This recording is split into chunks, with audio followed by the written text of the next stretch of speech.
అమ్మతనం ఒక వరం. అమ్మ కావటం మాటల్లో వర్ణించలేని ఒక అపురూపమైన అనుభవం. తన ప్రతిరూపాన్ని తనకు తానే బహుకరించుకునే ఒక అద్భుతమైన సందర్భం. నవమాసాల పాటు కొనసాగే ఈ గర్భిణీ దశలో తలెత్తే కొన్ని రకాల సమస్యలు కాబోయే అమ్మకు కలవరాన్ని కలిగిస్తూ ఉంటాయి.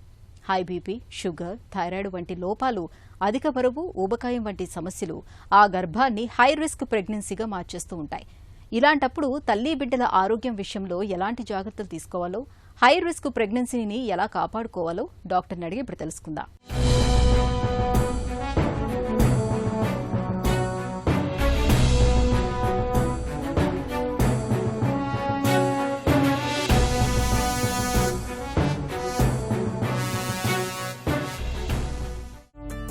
హై రిస్క్ ప్రెగ్నెన్సీ అని ఎప్పుడు చెప్తారు?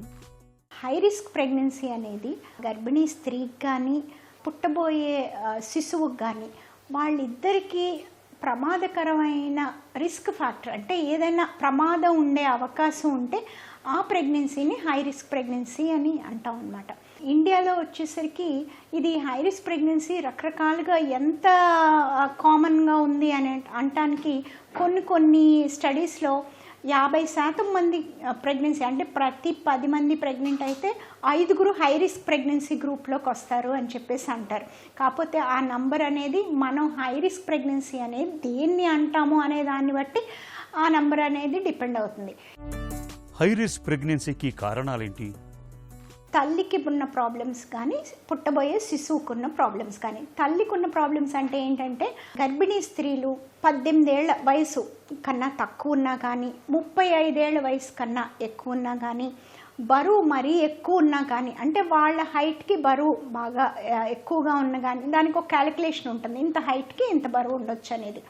ఆ బాడీ మాస్ ఇండెక్స్ అంటాం. ఆ బిఎంఐ అనేది ఎక్కువ ఉన్నా, లేకపోతే మరీ తక్కువ ఉన్నా కానీ, లేకపోతే గర్భిణీ స్త్రీకి రక్తపోటు కానీ, గుండె ప్రాబ్లమ్స్ అంటే గుండెకి సంబంధించిన వ్యాధులు ఏమన్నా కానీ, లేకపోతే షుగర్ కానీ, లేకపోతే ఈ మూర్ఛ వ్యాధి లాంటిది కానీ, ఆస్తమా అంటే ఉబ్బసం కానీ, లేకపోతే ఇంకో ఏ రకమైన హెల్త్ ప్రాబ్లమ్స్ ఆల్రెడీ తల్లికి ఉన్నట్లయితే, లేకపోతే ఇంతకుముందు ప్రెగ్నెన్సీస్లో ఏమన్నా ఇబ్బందులు, బేబీ సరిగ్గా ఎదగకపోవటం కానీ, ఇంతకుముందు ఉమ్మనీరు పడిపోవటం కానీ, సిజేరియన్ రకరకాల కారణాల వల్ల చేయటం కానీ, ఏదైనా ఒక రిస్క్ ఫ్యాక్టర్. అంటే సింపుల్గా ఆరోగ్యంగా ఉన్న బరువు, యావరేజ్ బరువు ఉన్న స్త్రీ కన్నా ఇంకా ఏ రకమైన రిస్క్ ఫ్యాక్టర్స్, అంటే శిశువులో కూడా ఇంతకుముందు ప్రెగ్నెన్సీలో ఏమన్నా ఇబ్బందులు శిశువులో ఉన్న, అంటే బేబీకి ఇంతకుముందు బేబీకి హార్ట్ ప్రాబ్లమ్స్ ఉన్నా కానీ, లేకపోతే నెలలు తక్కువగా పుట్టినా కానీ, బరువు తక్కువగా పుట్టినా కానీ,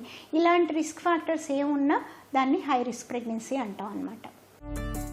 గర్భం ప్రమాదకరమని ఎప్పుడు అనుమానించాలి? ప్రాబ్లం ఉన్న మదర్ డిసీజెస్ కానీ, బేబీకి ఉన్న ఇబ్బందులు కానీ, ఉమ్మనీరు ఇబ్బందులు కానీ, మావికి సంబంధించిన ఇబ్బందులు కానీ ఉంటే మనం హై రిస్క్ ప్రెగ్నెన్సీ అంటాం. అయితే ప్రెగ్నెన్సీ రాకముందే మనం చేసిన కొన్ని టెస్టుల వల్ల మదర్లో ఏదన్నా ఇబ్బందులు కనిపిస్తే దాన్ని అప్పుడు ఇది హై రిస్క్ ప్రెగ్నెన్సీ అని ముందే మనం రాసుకుంటాం అనమాట. లేకపోతే ఫస్ట్ 3 నెలల్లో మల్టిపుల్ ప్రెగ్నెన్సీ, అంటే కమల పిల్లలు లాంటివి కానీ, ఇంకా మావికి సంబంధించింది ఏదైనా స్కాన్లో కనపడటం కానీ, లేకపోతే 3 నెలలప్పుడు చేసిన జెనెటిక్ స్కాన్లో ఏదైనా ఇబ్బందులు, అంటే జన్యుపరమైన రూపం వల్ల రిస్క్ ఎక్కువ ఉందని అన్నప్పుడు కానీ అలాగా మనం హై రిస్క్ ప్రెగ్నెన్సీని డయాగ్నోస్ చేస్తాం. ఇకపోతే బేబీలో ఏదైనా అవయవ లోపాలు కానీ, ఇంకే రకమైన ఉమ్మనీరు ప్రాబ్లమ్స్ కానీ ఎక్కువ ఉండటం కానీ, తక్కువ ఉండటం కానీ, బేబీ ఎదుగుదల ప్రాబ్లమ్స్ కానీ ఏది ఉన్నా కూడాను హై రిస్క్ ప్రెగ్నెన్సీని డయాగ్నోస్ చేస్తాం. హై రిస్క్ ప్రెగ్నెన్సీ ఎందుకు ప్రమాదకరం? ఈ హై రిస్క్ ప్రెగ్నెన్సీలో మనం సరైన జాగ్రత్తలు తీసుకోకపోతే మదర్కి ప్రెగ్నెన్సీ, అంటే ఈ త్రూ అవుట్ ద ప్రసవం టైంకి ముందు కూడా ఏదైనా ఇబ్బందులు ఉండొచ్చు. బీపీ వల్ల ఫిట్స్, హై బీపీ వల్ల ఫిట్స్ రావచ్చు, షుగర్ ఎక్కువ అవటం వల్ల బేబీకి ఇబ్బందులు రావచ్చు ఎదుగుదలలో. తర్వాత షుగర్ బాగా ఎక్కువ ఉంటే మదర్కి హాస్పిటల్ అడ్మిషన్ అవసరం రావచ్చు. లేకపోతే ఫిట్స్ కంట్రోల్ అవ్వకపోతే దానివల్ల తల్లికి బిడ్డకి ఇద్దరికి ప్రమాదం అవ్వచ్చు. ఇలా ఎన్నో ఇబ్బందులు రావచ్చు. ఆ తర్వాత చాలా జాగ్రత్తగా ప్రెగ్నెన్సీని మనం మానిటర్ చేసుకోకపోతే బేబీ కడుపులో సరిగా ఎదగకపోవటం, కడుపులోనే చనిపోయే అవకాశాలు అలాంటివి కూడా ఉంటాయి అన్నమాట. హై రిస్క్ ప్రెగ్నెన్సీని ఎలా పర్యవేక్షిస్తారు? తరచూ ఎలాంటి పరీక్షలు చేస్తుంటారు? రెగ్యులర్ చెకప్స్, మామూలు చెకప్స్ 4 వారాలకు ఒకసారి, 2 వారాలకు ఒకసారి, వారానికి ఒకసారి అవసరం అయ్యేది. హై రిస్క్ ప్రెగ్నెన్సీలో ఇంకా తరచుగా చెకప్స్ అవసరం పడవచ్చు. BP checkup, sugar checkup, general health checkup, బేబీకి ఇంకా ఎక్కువగా తరచుగా అల్ట్రాసౌండ్ స్కాన్ ఇలాంటివన్నీ చేసుకుంటూ కరెక్ట్ టైంలో డెలివరీ ప్లాన్ చేసుకొని, డెలివరీ కూడా అవసరమైతే టెర్షరీ సెంటర్ అంటే అన్ని వసతులు ఉన్న మల్టీ స్పెషాలిటీ హాస్పిటల్లో ఐసీయూ సర్వీసెస్ అవన్నీ ఉండి, అంటే నవజాత శిశువుకి ఇటు తల్లికి కూడా ఐసీయూ సర్వీసెస్ అవన్నీ అందుబాటులో ఉండి, బ్లడ్ బ్యాంక్ అదంతా అందుబాటులో ఉన్న ప్లేస్లో డెలివరీ చక్కగా ప్లాన్ చేసుకొని, డెలివరీకి ఏమేమి ఎప్పుడు హాస్పిటల్కి వెంటనే రావాలి, బేబీ మూమెంట్స్ సరిగ్గా లేకపోతేనో, ఉమ్మనీరు పడిపోతేనో, హాస్పిటల్కి ఏ రకమైన ట్రాన్స్పోర్ట్లో రావాలి, ఎవరిని కాంటాక్ట్ చేయాలి, ఎలా అడ్మిషన్ అవ్వాలి, ఇవన్నీ ముందే ప్లాన్ చేసి పెట్టుకోవాలి. హై రిస్క్ ప్రెగ్నెన్సీని నివారించుకోవచ్చా? ఎలాంటి జాగ్రత్తలు తీసుకోవాలి? ఆల్రెడీ ఏదైనా ప్రాబ్లం ఉంటే ప్రెగ్నెన్సీ ప్లాన్ చేసుకునే ముందే డాక్టర్ దగ్గరికి, ఆబ్స్ట్రిషియన్ దగ్గరికి వెళ్ళాలన్నమాట.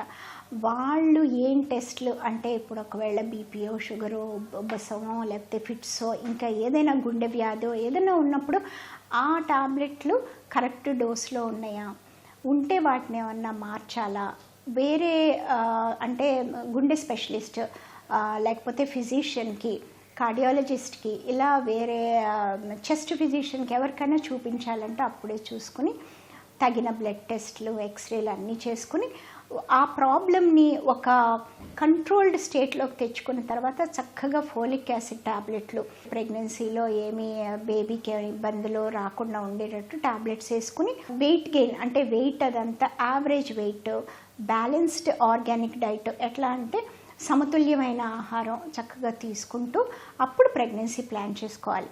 అది ప్రివెన్షన్.